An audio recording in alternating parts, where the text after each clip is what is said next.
that, as far as people taking other people's voices and that. And I've asked this of everybody who's come up here. Yeah.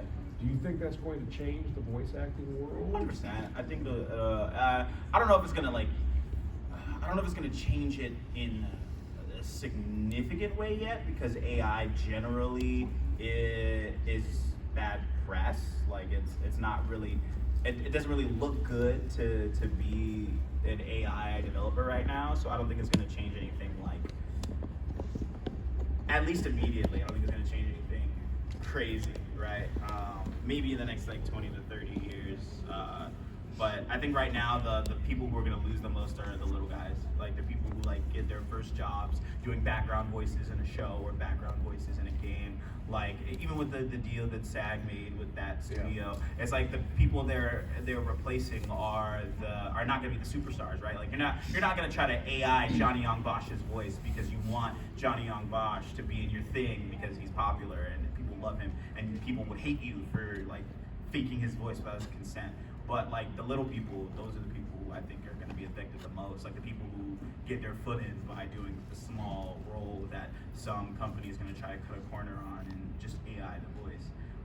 So I think in those ways, like even that there's this comedy special with that there's a comedian who's passed and they made a whole AI like stuff like that. I think will happen, right? Like people who passed, like in order to keep them around for some reason, like AI companies will create things with them in it, or actors who doing pass one for or Michael Jackson right now to create a concert in AI Michael Jackson. Weird. It's so weird. I think it's so weird. Of course, all the controversy surrounding the AI George Carlin stand-up. That's what I'm talking about. Yeah, George Carlin. Yeah. So in those ways, yeah, I think it'll affect, like, for now. I think like maybe in the future when like, you know, like a lot of like the legends are kind of, you know, have either passed the torch or retired or what have you, like maybe that's when it'll become more rampant, it'll become more front facing. But I've even heard like, oh, like the technology to replace this is there. It's just not appealing to companies because it's just not received well by the audiences. I think the backlash they would get would actually might destroy the company. Yeah. So, like, thank you guys for not liking AI. It's really employed, but I don't put it past any sort of corporation, capitalist company to want to implement AI wherever they can. It's always about the money. Always, unfortunately. Especially if they can cut out certain actors and they can save money. Yeah. And that's why I think it's going to hurt a lot of the, like you were saying, the startup people who are just trying to get into it. Yeah, unfortunately, those are the people who I think will be affected the most, because the things that usually would go to them, right? If a casting director wants to try out a new actor, they're gonna be like, oh, we'll try them out, like see how they work in this area with some background, with some NPCs and some incidentals. Those things they can AI now, so it's like it's up to them. I'm sure the human casting director would want to do it, but their boss probably would want to AI it, maybe, hopefully. But yeah, as long as you guys all hate it, they won't do it. So we'll keep hating it. Yeah. Right. If you guys don't like it, yeah. Keep protesting. Yeah, really, it's really up to the audience where it goes. I really think you lose some of the passion from the actor, or you know, where they can kind of like put that passion out about what they're doing and change that tone a little bit. Whereas AI, I think is just going to read it. AI always learns from what's already out there. Like you can't generate something new from nothing with AI. It has to take it from somewhere. So it can replicate only, I think, so much.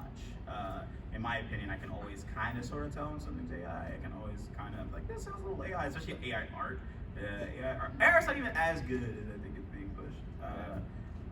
But yeah, it can only do so much, and it always takes what it's given. So it can't replicate, in my opinion, it can't replicate the soul yet. But I don't know. Hope it doesn't. Yeah.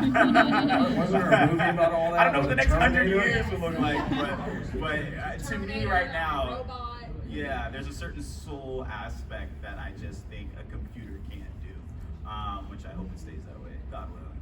Yeah. Otherwise, we do have Starlink with, you know, what was it, 2024, wasn't that when Terminator started? Right. Yeah, Skynet. Skynet started. Yeah. So can you tell us about any projects you have coming up? Coming up, can I? And I know you probably, you might have signed stuff. I didn't know if there was any that you could Anything that I can discuss. actually talk about? Persona 3 Reload is out, which is pretty cool. Yep. I'm in this game called Grand Blue Fantasy. The Relink, and there's Versus. Versus is the fighting game by Arc System Works. They did Dragon Ball Fighters, and they do a lot of they do Guilty Gear and things like that. So Vane, the character I play, is coming to that game as a playable fighter in like April or something like that. So he's pretty cool. I think outside of that, I work on audiobooks. If you guys like audiobooks, I think Yeah.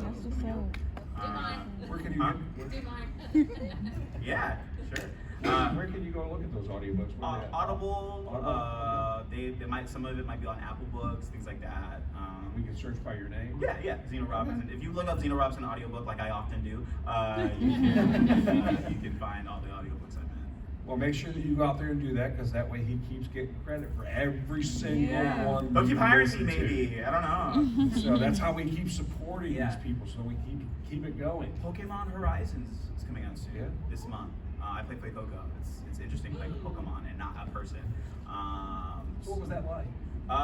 It's different. Like playing a human is real easy. To tell that there's the line, I can do it how I want.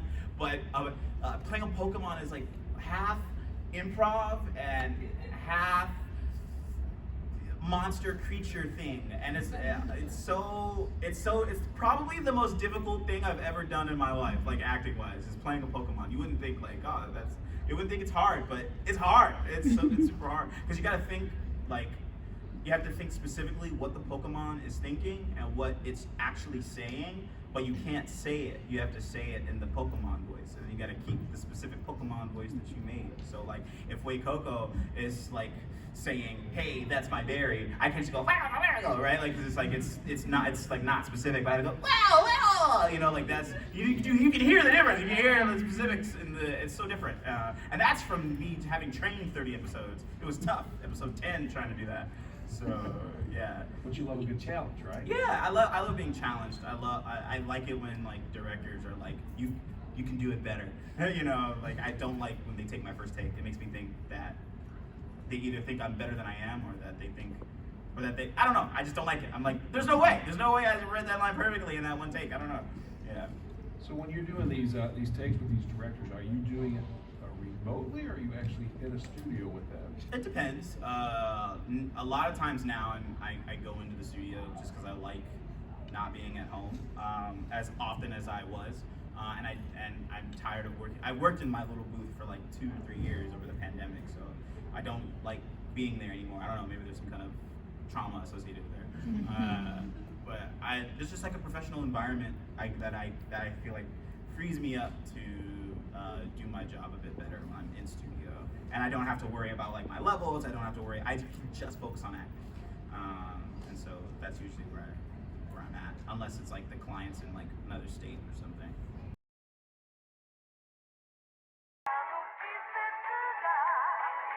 Nate Goyard. Blerd Sunbae, somehow with that Korean touch, black nerd, and she fine, you just can't get enough. Blerd Appreciation Monday, that's been for sure. All the Blerd creatives should be sure to report. Rebound Wednesday, she go crazy over shows from animated dramas. How could you? And on the weekend, you never know what you could get. Make sure you stay tuned in. Blerd Sunbae's legit. It's a Blerd Sunbae exclusive. Make sure y'all tune.